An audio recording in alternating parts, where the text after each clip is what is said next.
Hello everyone and welcome to another 3 marker challenge.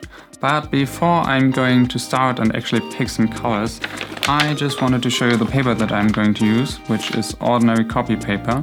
So a lot of you have asked me what to use, like marker paper or something different, and I usually like to stick to ordinary copy paper. This one is a bit more heavier than ordinary copy paper, but yeah, it's still just copy paper. It was made for printing. It sucks your colors a bit faster, like it's a bit more, let's say you have to use a bit more colors, but I find it to be more easier to blend with this particular paper. So now that we have talked about that, let's start picking some colors. I prepared a bag that is filled with markers, and I'm going to pick some at random. So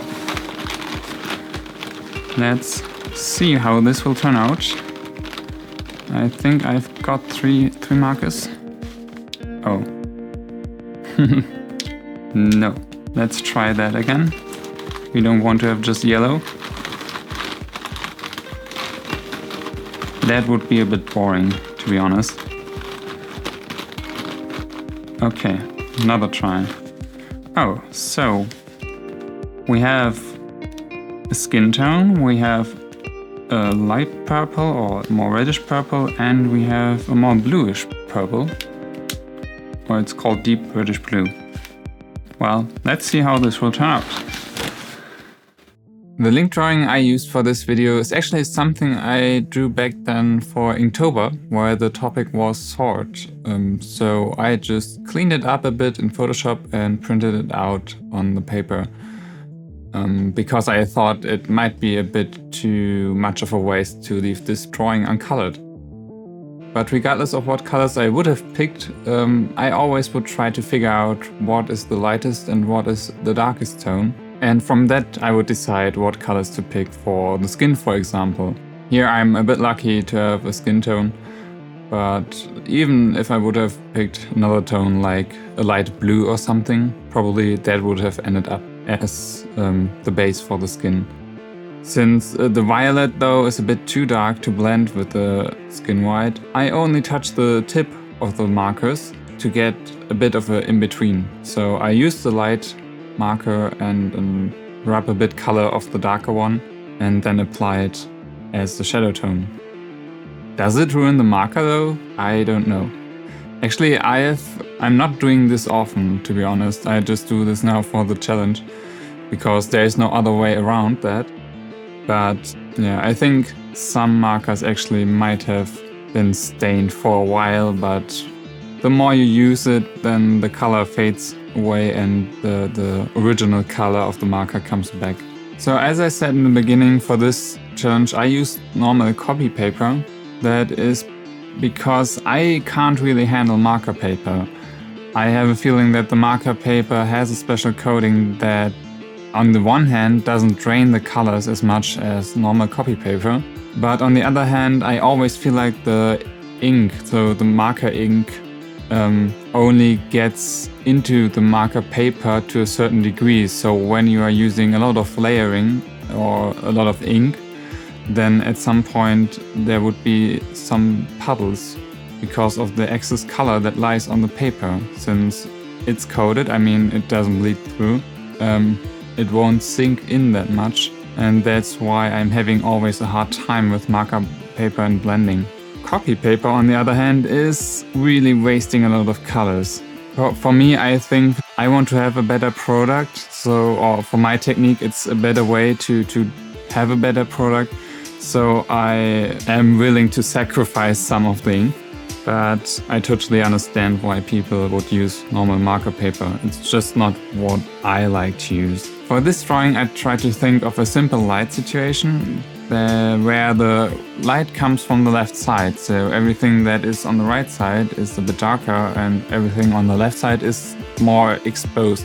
It doesn't really have to be that accurate. Often I really can't imagine how something realistic, or like let's say a sculpture of clay, how this would be physically correct and how to depict the shadows like out of my head, but as long as it looks good, actually I don't really care that much.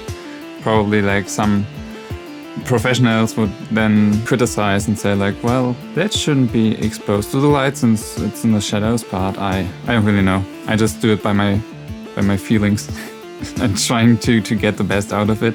So for the hair, I like to use the more darker tones since I don't want the hair to actually look like the skin tone. So I'm going to use a bit more violet there to make it more distinctive to the skin. And that also means that it's going to be a bit harder to blend it with the skin tone.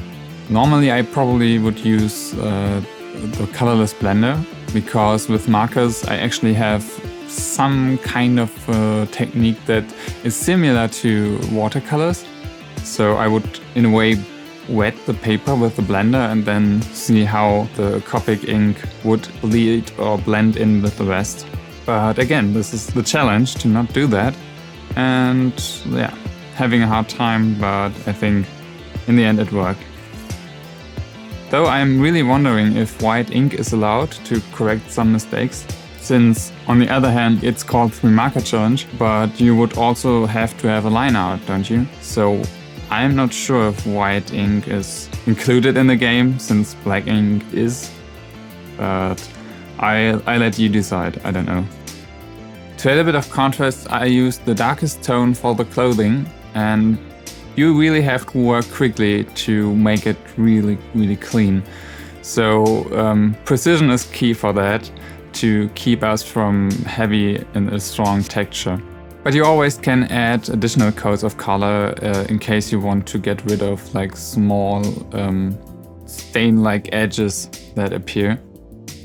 And I actually thought that I would use purple as a shadow on top of the dark blue, but the purple in a way is a bit lighter, so it isn't really darkening it, but it adds some kind of subtle shimmer to it, which I also like, but that means that I would use the darker blue tone on top of the already laid down layer of dark blue to increase the darkness of that tone. And I think combined with that purple shimmer, it really adds a nice mood to it, don't you think?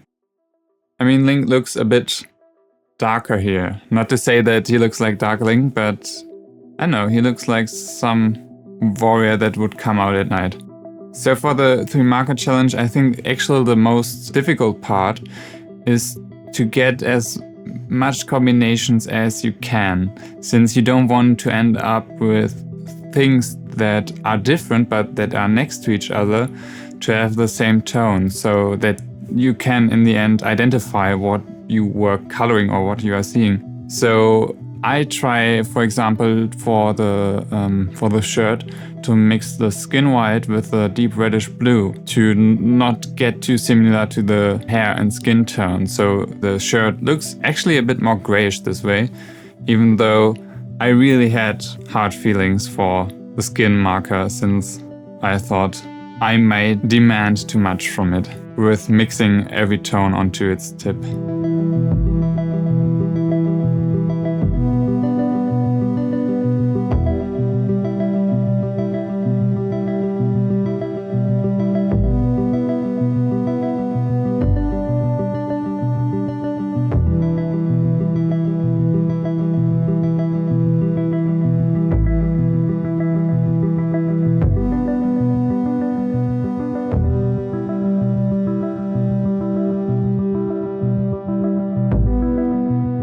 Okay, I think we're done.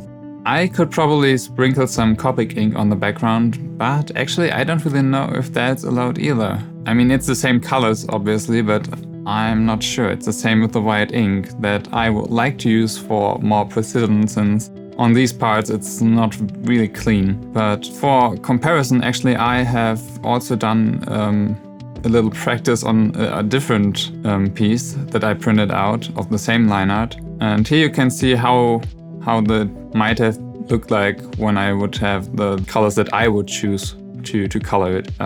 So what do you think? Is it better with the 3-marker challenge?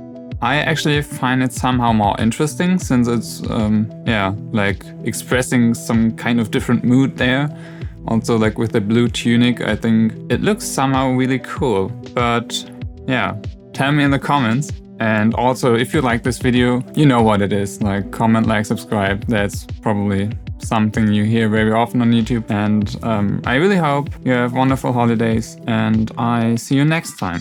Bye.